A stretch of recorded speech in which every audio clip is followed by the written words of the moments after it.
पुल के नीचे से नीले अजरक आ रहा है, नीले अबियस है ये पुल के नीचे से जो आ रहा है, और ये नीले अजरक आ रहा है दूसरी तरफ से। यहाँ आके दोनों जमा हो रहे हैं, ये तो कौन शक्ल बन रही है, ये सामने चट्टान सी बनी है, यहाँ दोनों पानी जमा हो रहे हैं। ये आप देख रहे हैं चूंड टाइप बन रही है, ये देखें पुल के नीचे से वी टाइप बन रहा है।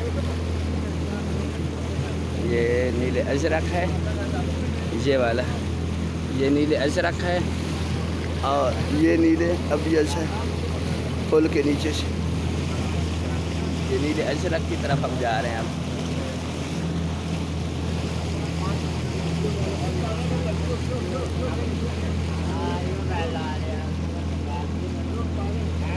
दोनों के दरमियान आप देखें बारीक सी लकीर खुद ब खुद लग रही है, यहीं पे फ़र्क पड़ रहा है।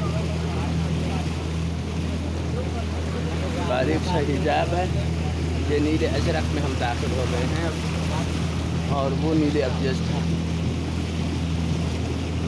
दोनों के किनारे पे खड़े हुए हैं आपको यहाँ